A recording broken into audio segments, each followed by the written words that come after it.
Good afternoon, नमस्कार, आदाब, सत श्री अकाल। वेलकम, सुस्वागतम सभी लोगों का। जी क्लास लाइव हो चुकी है, सारे के सारे लोग फटाफट से लाइव आ जाइए। अब ठीक 12:48 हो चुके हैं और तारीख है 4 दिसंबर 2020। सोनू यादव, शीला, निखिल कुमार गुप्ता और वरिंदर कुमार यहाँ पर मुझे नजर आ चुके हैं। Very good afternoon to all of you. आप सभी लोगों का स्वागत है, अभिनंदन है। जल्दी से बताइए, लास्ट क्लास में हम लोग कहाँ तक पहुंच चुके थे? हम पढ़ रहे थे constitutional history of India, Bharat का संवैधानिक इतिहास। और भारत के संवैधानिक इतिहास में, कॉन्स्टिट्यूशनल हिस्ट्री में हम कहां तक पहुंच चुके थे?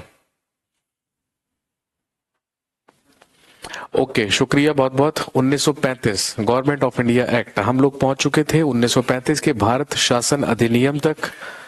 और आप सब जानते हैं कि जो भारत का संवैधानिक इतिहास था उसे हम दो चरणों में पढ़ रहे थे, एक कंपनी के अधीन शासन और एक क्राउन के अधीन शासन। कंपनी के अधीन शासन 1773 के रेगुलेटिंग एक्ट से लेकर 1853 के चार्टर एक्ट तक चला और उसके बाद 1858 के भारत शासन अधिनियम से लेके 1947 के इंडियन इंडिपेंडेंस एक्ट या भारतीय स्वतंत्रता अधिनियम तक हम बात करते हैं क्राउन रूल या क्राउन के अधीन शासन की। चलिए कंटिन्यू करते हैं।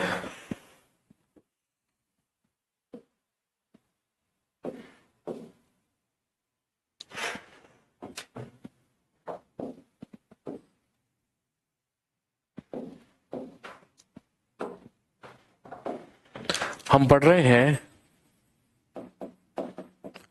Constitutional history of India,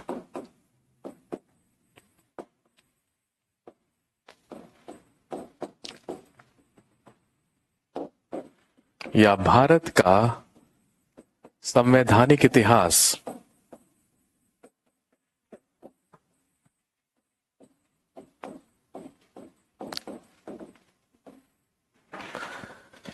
constitutional history of India या भारत का संवैधानिक इतिहास, जिसमें हम पहुंच चुके हैं 1935 गवर्नमेंट ऑफ इंडिया एक्ट के तहत। भाई मैंने आपको बताया 1935 के ही भारत शासन अधिनियम के तहत प्रांतों का द्वैध शासन समाप्त कर दिया गया और केंद्र में द्वैध शासन लागू कर दिया गया।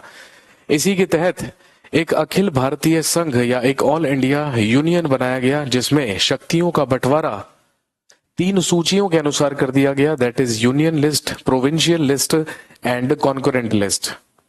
फेडरल कोर्ट, एक संघीय न्यायालय की स्थापना दिल्ली में की गई और 1935 में कलकत्ता से सर्वोच्च न्यायालय को स्थानांतरित करके दिल्ली ला दिया गया और 1937 में 1937 में ही दिल्ली में सर्वोच्च न्यायालय, जो कि एक फेडरल कोर्ट था, जो कि एक संघीय न्यायालय था, उसकी स्थापना कर दी गई।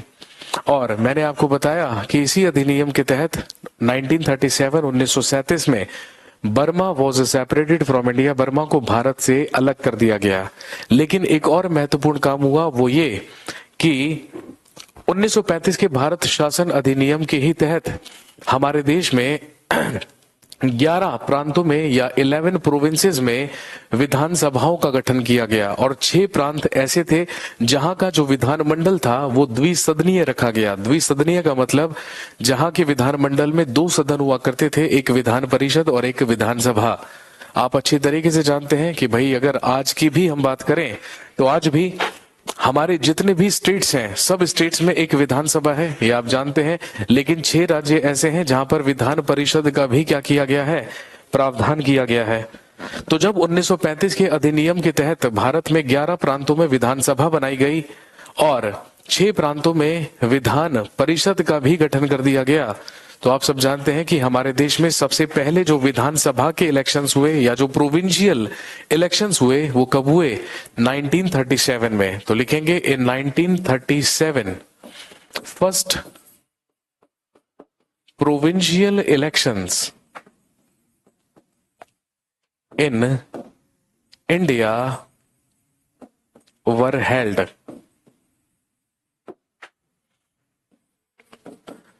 भारत में प्रथम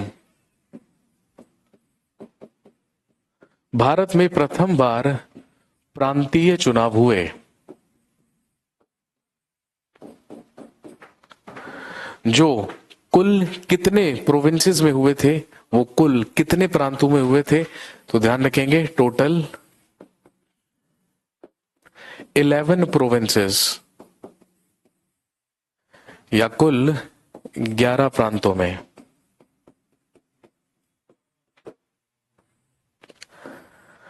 और जब 1937 में 11 प्रांतों में इलेक्शंस करवाए गए, निर्वाचन करवाए गए, तो हम सब जानते हैं कि सबसे बड़े राजनीतिक दल के रूप में या सबसे बड़ी पॉलिटिकल पार्टी के रूप में उभर कर आई आईएनसी, इंडियन नेशनल कांग्रेस। और ध्यान रखेंगे 11 प्रोविंसेस में से या 11 प्रांतों में से कांग्रेस को 6 प्रांतों में पूर्ण बहुमत प्राप्त हुआ।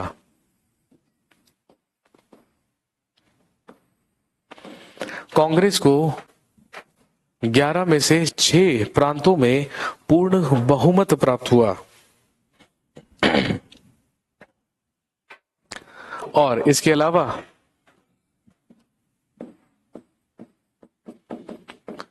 दो प्रांतों में कांग्रेस ने गठबंधन से या मिलीजुली सरकार बनाई।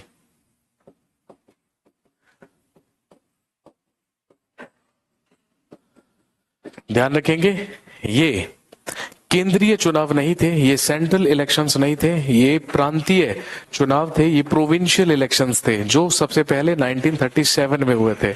आपसे क्वेश्चन भी पूछा जाएगा एग्जाम में कि बताइए भारत में सबसे पहले निर्वाचन कब करवाए गए हैं? 1937 में, 1937 में, जिसमें कांग्रेस ही सबसे बड़ी पार्टी के रूप में उभर कर आई थी 6 प्रांतों में पूर्ण बहुमत से और 2 प्रांतों में कांग्रेस ने मिली जुली सरकार बनाई। लेकिन ध्यान रखेंगे केवल 2 प्रांत ऐसे थे, केवल 2 प्रांत ऐसे थे, एक पंजाब और एक बंगाल। 2 प्रांत ऐसे थे, पंजाब और बंगाल, जहां पर गठबंधन से मुस्लिम लीग की सरकार बनी।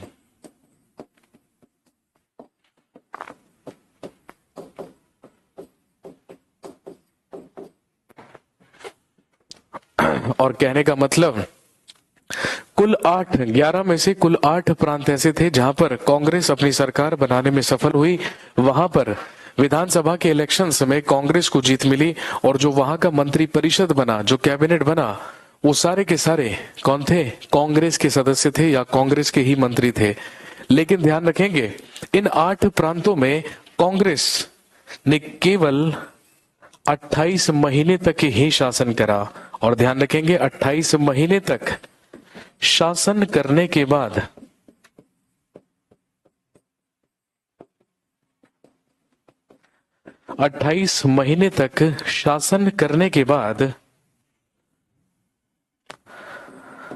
कांग्रेस ने मंत्री परिषद से सामूहिक रूप से इस्तीफा दिया।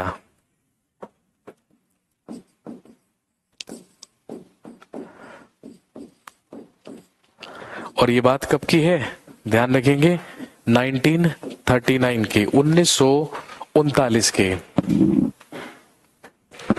1939 में, 1939 में, अक्टूबर 1939 में कांग्रेस के सारे मंत्री परिषदों ने या सारे के सारे प्रांतों में जितने भी कांग्रेस के मंत्री परिषद के सदस्य थे सबने एक साथ इस्तीफा दे दिया, सबने सामूहिक रूप से रिजाइन कर दिया। और उसका कारण क्या था?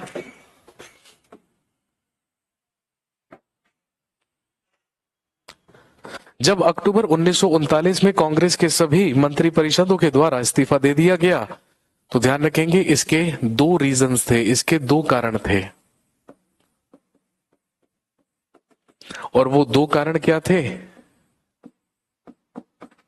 पहला, कांग्रेस की मर्जी के बिना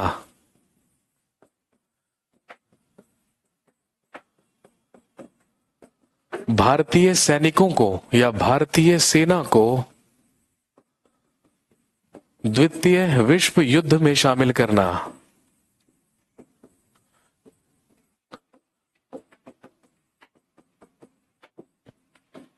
भाई आप सब जानते हैं 1939 में ही क्या शुरू हुआ था? सेकंड वर्ल्ड वॉर शुरू हुआ था। 1939 में ही द्वितीय विश्व युद्ध की शुरुआत हुई थी और स्वाभाविक सी बात थी कि जब विश्व युद्ध होगा तो ब्रिटेन को, ब्रिटिशर्स को सैनिकों की जरूरत पड़ी थी। 8 प्रोविंसेस में कांग्रेस शासन कर रही थी, लेकिन कांग्रेस से बिना पूछे ही अंग्रेजों ने भारतीय सैनिकों को या भारतीय सेना को सेकेंड वर्ल्ड वॉर में भेज दिया और द्वितीय विश्व युद्ध में शामिल कर दिया। और दूसरा कारण यह था कि युद्ध के बाद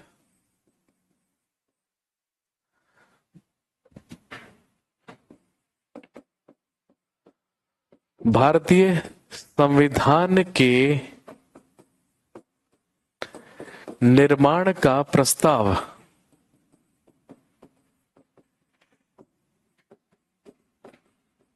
अंग्रेजों द्वारा ठुकराया गया।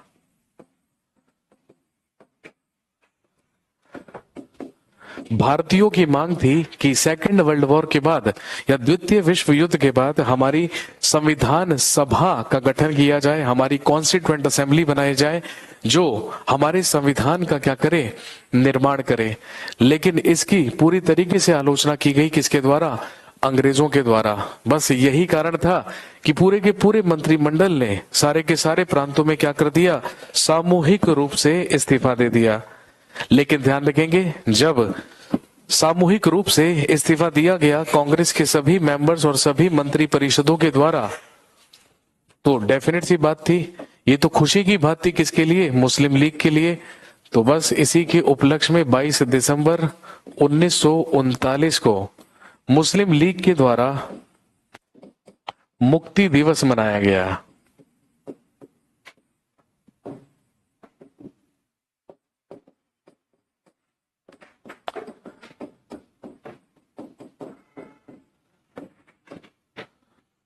बाईस दिसंबर 1939 को मुक्ति दिवस के रूप में मनाया मुस्लिम लीग ने, और इसमें मुस्लिम लीग का साथ दिया किसने? डॉक्टर BR अंबेडकर ने।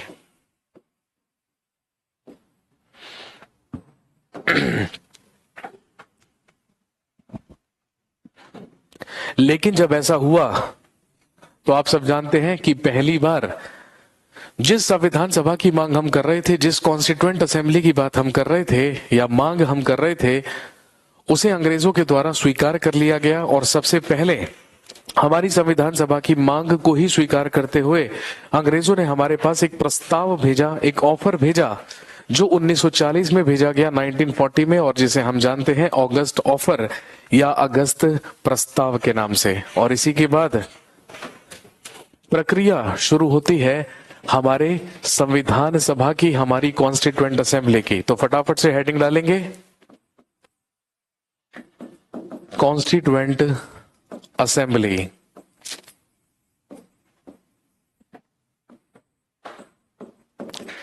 या संविधान सभा।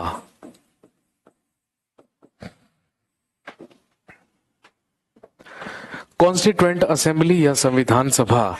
सबसे पहला सवाल पूछते हैं कि बताइए, भारत में संविधान सभा की सबसे पहली मांग किसके द्वारा की गई थी? तो हम सब जानते हैं कि भारत में संविधान सभा की प्रथम मांग 1895 में किसने की थी? बाल गंगाधर तिलक ने की थी। भारत में संविधान सभा की मांग करने वाले सबसे पहले व्यक्ति थे बाल गंगाधर तिलक। लेकिन that was just a verbal demand, लेकिन ये मौखिक रूप से की गई एक मांग थी। लेकिन यदि आपसे पूछा जाए कि भारत में संविधान सभा की पहली औपचारिक मांग या ऑफिशियल डिमांड किसके द्वारा की गई, तो हम सब जानते हैं 1934 में MN रॉय के द्वारा। संविधान सभा की पहली औपचारिक मांग MN रॉय के द्वारा की गई 1934 में। लेकिन जब 1937 में प्रांतीय इलेक्शंस हुए या प्रांतीय चुनाव हुए, तो 8 प्रांतों में कांग्रेस ने अपनी सरकार तो बनाई, लेकिन जब सेकेंड वर्ल्ड वॉर शुरू हुआ तो अंग्रेजों ने कांग्रेस से बिना अनुमति लिए, उन्हें बिना बताए, उनसे बिना परामर्श किए भारतीय सैनिकों को कहां भेज दिया? सेकेंड वर्ल्ड वॉर में भेज दिया। आप अच्छी तरीके से जानते हैं। और जब सेकेंड वर्ल्ड वॉर में भेज दिया तो सारे के सारे मंत्री परिषदों ने इस्तीफा दिया, और उसके बाद अंग्रेजों के द्वारा भारत को एक ऑफर भेजा गया जो आया अगस्त 1940 में, और क्योंकि अगस्त 1940 में आया इसीलिए क्या कहलाता है 1940 का, लिखेंगे अगस्त ऑफर या अगस्त प्रस्ताव।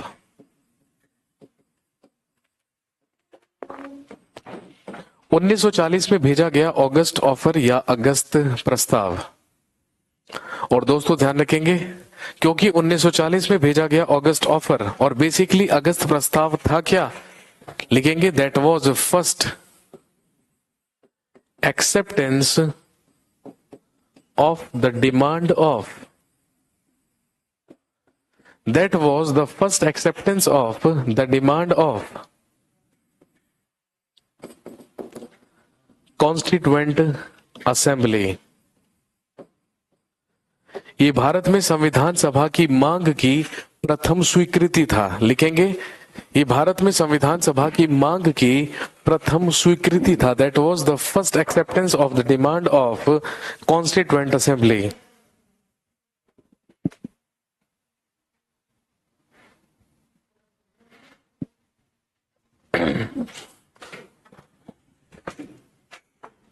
और अंग्रेजों के द्वारा इस अगस्त ऑफर में, इस अगस्त प्रस्ताव में सबसे महत्वपूर्ण 3 प्रपोजल्स दिए गए, 3 ऑफर या 3 प्रस्ताव दिए गए। सबसे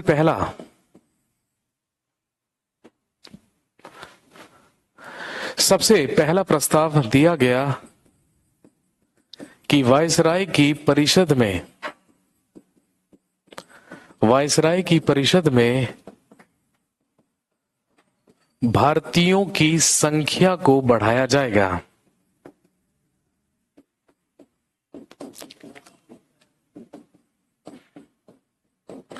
सबसे पहला प्रस्ताव। दूसरा प्रस्ताव,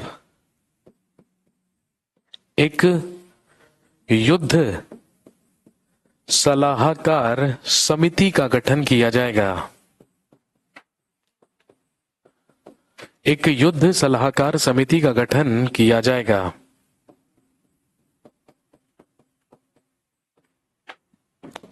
और अंग्रेजों ने कहा अपने संविधान का निर्माण करना भारतीयों का अधिकार है, और युद्ध के बाद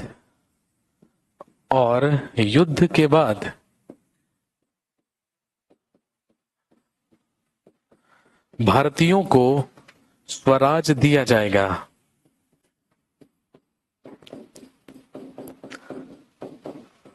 कहने का मतलब जब युद्ध खत्म हो जाएगा, जब सेकेंड वर्ल्ड वॉर समाप्त हो जाएगा, तो उसके बाद भारतीय अपनी संविधान सभा बना सकेंगे और भारतीयों को सेल्फ रूल या स्वराज प्रदान कर दिया जाएगा। लेकिन ध्यान रखेंगे, अगस्त प्रस्ताव या अगस्त ऑफर के जो प्रपोजल्स थे, जो ऑफर्स थे, वो कांग्रेस के द्वारा ठुकरा दिए गए, क्योंकि कांग्रेस इन शर्तों पर सहमत नहीं हुई। और ध्यान रखेंगे, that offer was rejected by the Congress. इस प्रस्ताव को कांग्रेस के द्वारा ठुकरा दिया गया। और ध्यान रखेंगे, पंडित जवाहरलाल नेहरू ने इसे दरवाजे पर जंग लगी कील कहा। इन्होंने कहा this is a rusted nail on the door. ये दरवाजे पर जंग लगी कील है।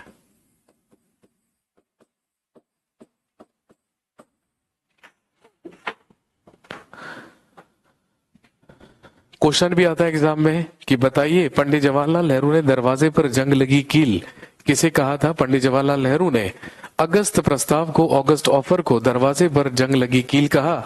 इस प्रस्ताव को, इस ऑफर को ठुकरा दिया गया। और हम सब जानते हैं अगस्त ऑफर के ही विरोध में, इसी के प्रोटेस्ट में 1940 में ही शुरू किया गया व्यक्तिगत सत्याग्रह। इसी के विरोध में 1940 में ही, 1940 में ही शुरू किया गया व्यक्तिगत सत्याग्रह।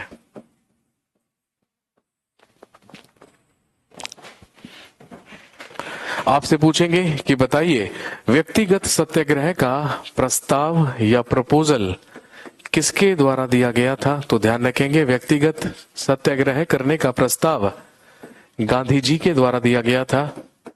लेकिन जब व्यक्तिगत सत्याग्रह हुआ तो व्यक्तिगत सत्याग्रह करने वाले सबसे पहले सत्याग्रही कौन थे? लिखेंगे आचार्य विनोबा भावे। और दूसरे सत्याग्रही पंडित जवाहरलाल नेहरू। आचार्य विनोबा भावे और पंडित Jawaharlal Nehru.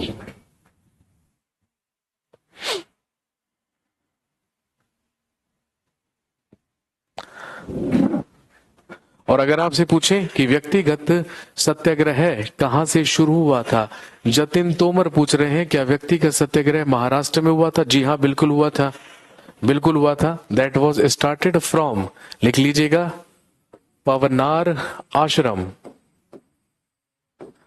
That was started from Pawnar Ashram, Maharashtra.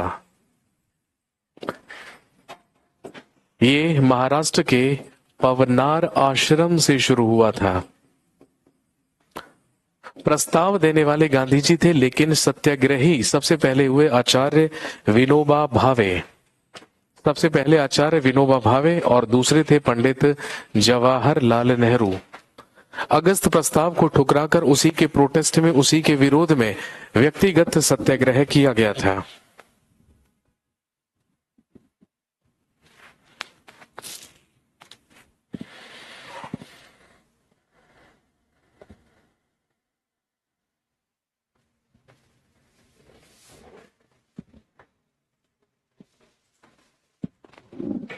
इसके बाद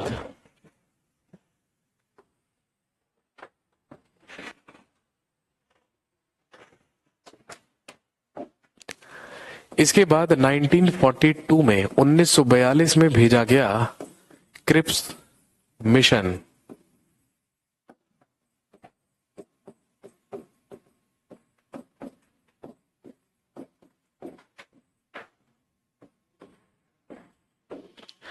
इसके बाद 1942 में एक और प्रस्ताव, एक और प्रपोजल अंग्रेजों के द्वारा भारतीयों के लिए भेजा गया, जिसे हम क्रिप्स मिशन या क्रिप्स प्रस्ताव बोलते हैं। और दोस्तों ध्यान रखेंगे, आपसे पूछेंगे कि बताइए क्रिप्स प्रस्ताव को या क्रिप्स मिशन को गांधी जी ने क्या कहा था और पंडित जवाहरलाल नेहरू ने क्या कहा था? तो ध्यान रखेंगे, क्रिप्स मिशन को गांधी जी ने कहा this is a post dated cheque. Cripps mission को पोस्ट डेटेड चेक कहने वाले कौन थे? गांधी जी। सर भारत का प्राचीन नाम क्या है? जम्बू द्वीप या आर्यवर्त? मेरे भाई दोनों ही प्राचीन नाम हैं। आप क्या पूछना चाह रहे हैं ये बताइए।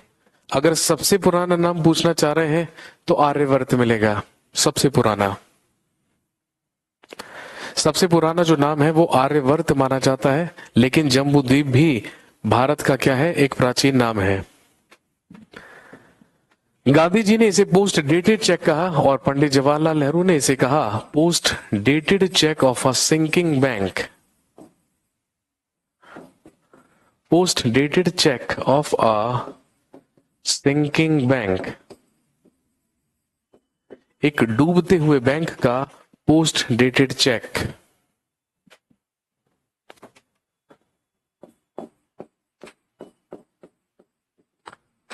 और ध्यान रखेंगे, क्रिप्स मिशन के तहत भारतीयों को क्या क्या प्रपोजल्स दिए गए, क्या क्या प्रस्ताव दिए गए। सबसे पहला लिखेंगे युद्ध के बाद भारत की संविधान सभा का निर्माण किया जाएगा। फाइनली अंग्रेज तैयार हुए कि हम भारतीयों की शर्त पर ही भारत की अपनी संविधान सभा बनाने के लिए क्या है? तैयार है।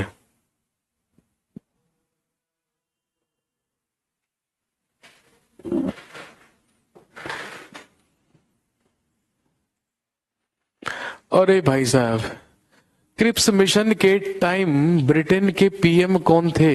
क्वेश्चन था सर प्रीवियस ईयर्स में। ओके मेरे भाई, तो ध्यान रखेंगे जब क्रिप्स मिशन भेजा गया था 1942 में, उस समय ब्रिटेन का प्रधानमंत्री विंस्टन चर्चिल हुआ करता था। आप ऑप्शन में चेक करना, आपको मिलेगा। कहां लिखूं?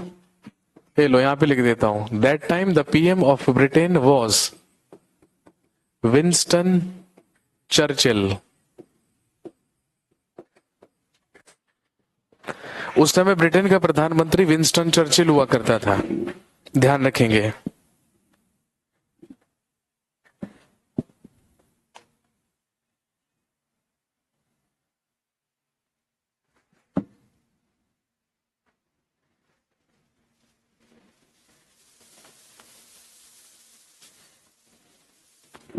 तो सबसे पहला ऑफर तो दिया गया कि युद्ध के बाद भारत की अपनी संविधान सभा का निर्माण किया जाएगा, लेकिन साथ में यह भी कहा गया मुस्लिम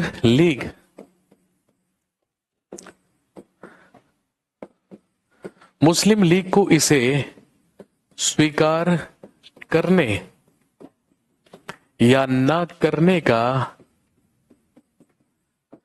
अधिकार होगा।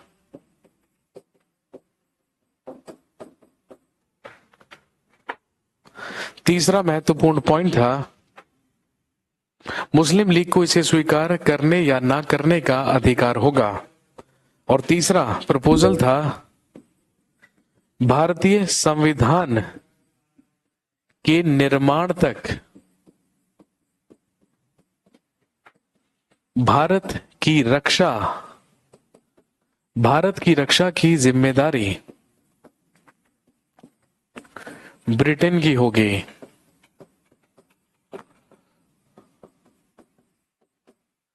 भारतीय संविधान के निर्माण तक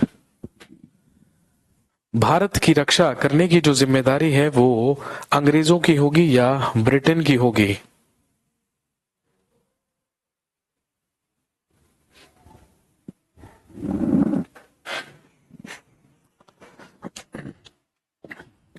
और भारत को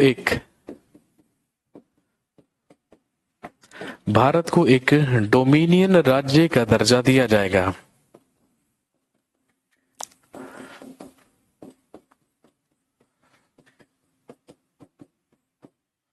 और भारत को एक डोमिनियन राज्य का दर्जा दिया जाएगा। लेकिन ध्यान रखेंगे इन शर्तों से भी कांग्रेस को संतोष नहीं हुआ। और ध्यान रखेंगे गांधी जी ने इसे पोस्ट डेटेड चेक कहा और पंडित जवाहरलाल नेहरू ने post dated cheque of a sinking bank. और ध्यान रखेंगे इसे भी हमारे द्वारा ठुकरा दिया गया। लेकिन 1942 में आप सब जानते हैं कि जो सेकंड वर्ल्ड वॉर था, वो जो द्वितीय विश्व युद्ध था, वो एक ऐसे मोड़ पर पहुंच चुका था कि अब जापान की तरफ से ब्रिटेन के ऊपर भी हवाई हमले होने के क्या थे, पूरे के पूरे आसार थे। और अगर जापान ब्रिटेन पर हवाई हमला करेगा, भाई आप सब जानते हैं ना कि सेकंड वर्ल्ड वॉर में अमेरिका की मदद कर रहा था कौन? ब्रिटेन। क्योंकि जब अमेरिका के लड़ाकू विमान जापान पर अटैक करने के लिए जाते थे तो उन्हें सहयोग कर रहा था ब्रिटेन, वो ब्रिटेन से ही उड़ान भरा करते थे। अब जापान की तरफ से हवाई हमले की आशंका ब्रिटेन पर भी होने लगी और ब्रिटेन के साथ साथ भारत पर भी होने लगी। क्योंकि आप सब जानते हैं कि उस समय भारत में भी ब्रिटिशर्स की संख्या अधिक थी। और जब कांग्रेस ने देखा कि अब सेकेंड वर्ल्ड वॉर ऐसे मोड़ पर आ चुका है जहां पर अब भारत भी सुरक्षित नहीं है, क्योंकि भारत पर भी जापान की तरफ से क्या हो सकते हैं? हवाई हमले हो सकते हैं। इसीलिए फाइनली कांग्रेस ने ये ठाना कि अब हमें अंग्रेजों से यही कहना पड़ेगा और अब हमें यही आंदोलन करना पड़ेगा कि आप अब क्या कर दीजिए, भारत छोड़ दीजिए। और आप अच्छी तरीके से जानते हैं कि 8 अगस्त 1942 से ही कांग्रेस के द्वारा शुरू किया गया quit India movement. Quit India movement या भारत छोड़ो आंदोलन।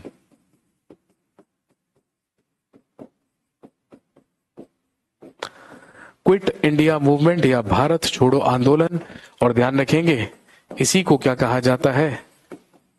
अगस्त क्रांति कहा जाता है।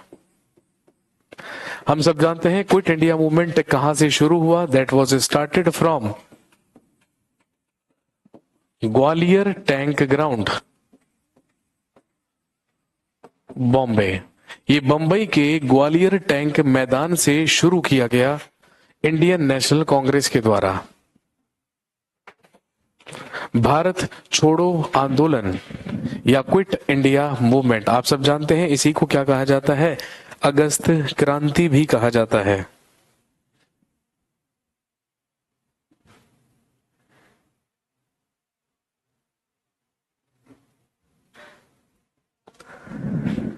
और हम सब जानते हैं इसी आंदोलन के दौरान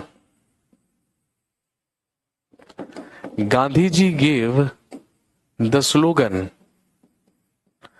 भाई इसी आंदोलन के दौरान गांधी जी के द्वारा नारा दिया गया डू और डाई, करो या मरो, क्योंकि अब हमारे ऊपर खतरा था किसका, आप सब जानते हैं हवाई हमलों का। लेकिन इसके बाद क्या हुआ आप अच्छी तरीके से जानते हैं कि जो द्वितीय विश्व युद्ध था, जो सेकंड वर्ल्ड वॉर था, वो समापन की कगार पर पहुंचा। और आप सब जानते हैं कि सेकंड वर्ल्ड वॉर समाप्त जरूर हुआ, खत्म जरूर हुआ, लेकिन शांति से नहीं, एक बहुत बड़े डिस्ट्रक्शन से, एक बहुत बड़े विनाश से। क्योंकि हम सब जानते हैं 6 अगस्त 1945 को हिरोशिमा पर और 9 अगस्त 1945 को नागासाकी पर अमेरिका के द्वारा परमाणु हमले किए गए। और इसी के छठे दिन 15 अगस्त 1945 को जापान ने अमेरिका के सामने सरेंडर कर दिया और फाइनली समाप्त हुआ सेकेंड वर्ल्ड वॉर या द्वितीय विश्व युद्ध। और आप सब जानते हैं कि जैसे ही सेकेंड वर्ल्ड वॉर समाप्त हुआ, जैसे ही द्वितीय विश्व युद्ध खत्म हुआ, उसके बाद ऐसा विनाश दोबारा ना हो, ऐसा डिस्ट्रक्शन दोबारा ना हो, इसीलिए अंतर्राष्ट्रीय शांति को कायम करने के लिए 24 अक्टूबर 1945 को गठन किया गया एक अंतर्राष्ट्रीय संघ का, एक अंतर्राष्ट्रीय संगठन का, जो क्या कहलाता है, यूएनओ, यूनाइटेड नेशंस ऑर्गेनाइजेशन।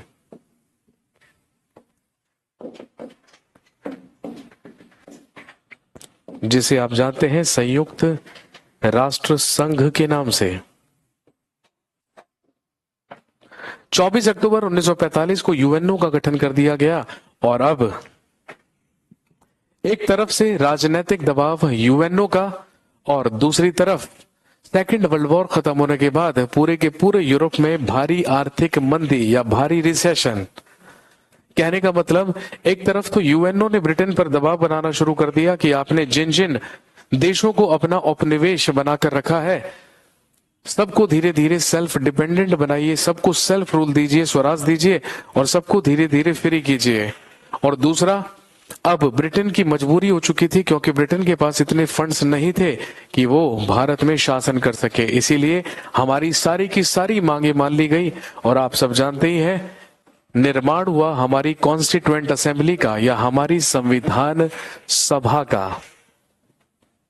आपसे पूछेंगे कि बताइए हमारी संविधान सभा या हमारी कॉन्स्टिट्यूएंट असेंबली का निर्माण किस योजना के तहत हुआ था, या किस मिशन के तहत, या किस प्लान